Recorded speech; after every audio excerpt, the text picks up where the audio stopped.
بات کو سمجھ میں نہیں آئی.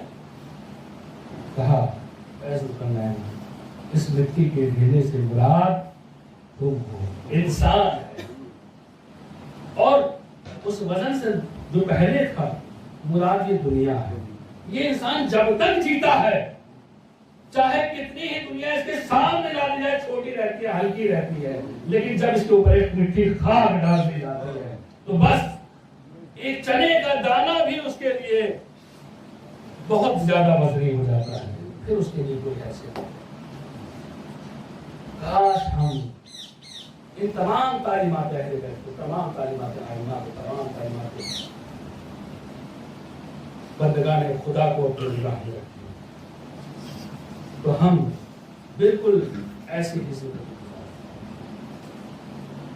جب تک جیتے رہیں گے. بندے خدا جو مرحوم ہوئے عرض کیا کہ ایک چند ملاقاتیں ہیں لیکن اثر نہیں ہوتا. ہم سے کتنے لوگ ہیں ایسے جو ایک بار میں آدمی کو یاد ہو جائے؟ کتنے لوگ ہیں ایسے؟ اور اس سب کے بعد ہم یہ کہتے ہیں کہ ہم اس کے ماننے والے ہیں، ہم اہل بیت کے ماننے. اہل بیت وہ شخصیات ہیں انہوں نے اپنا گھر دے دیا لیکن عزت نہیں دی. خود کہتے ہیں ہیہات من السلہ ان الطیب والمطیب قد رکض بین اصبعین بین السلۃ والذلہ وہیہات من السلہ. حرامزادے اور حرامزادے کے بعد مجھے دو چیزوں کے درمیان چھوڑ دیا ہے، یا میں موت کو گلے لگا لوں یا ذلت کو اختیار کر لوں. اور افسوس ہے ہم پہ اگر ہم ذلت کو اختیار کریں. علی کا چاہنے والا کبھی ذلت کو اختیار نہیں کرتا. علی کا چاہنے والا ہمیشہ انہی کا پیسہ.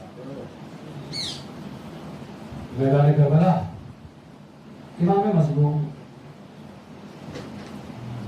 روزے عاشور ہے لیکن سیرت نہیں. معلوم ہے کہ آج سب شہید ہو جائیں گے، اس کے بعد بھی سب سے پہلا قدم علی اکبر آزاد دیجیے. آج جب 1400 سال بعد روزے عاشور صبح میں اذان ہوتی ہے تو ہم لوگ گریہ کرنے لگتے ہیں. ہائے کربلا میں کیا ہوا ہوگا، کیسے بیویوں نے آرام علی اکبر کو سنا ہوگا. علی اکبر ایام اذان نزدیک ہے، ابھی 2 یا 3 روز ہوں گے کہ مجالس شروع ہو جائیں گی. دھیرے دھیرے وقت نزدیک پہنچے گا.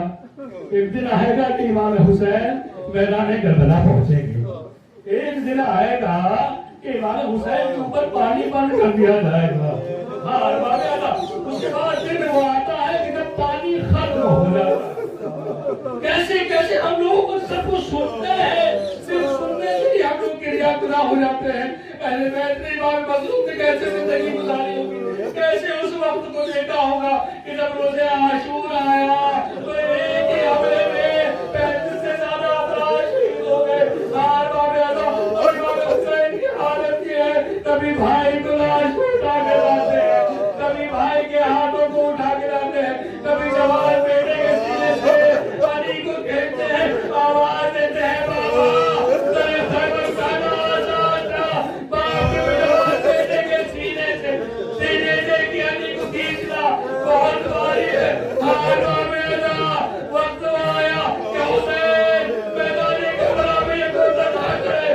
آواز دیتے ہیں ہم بنا سے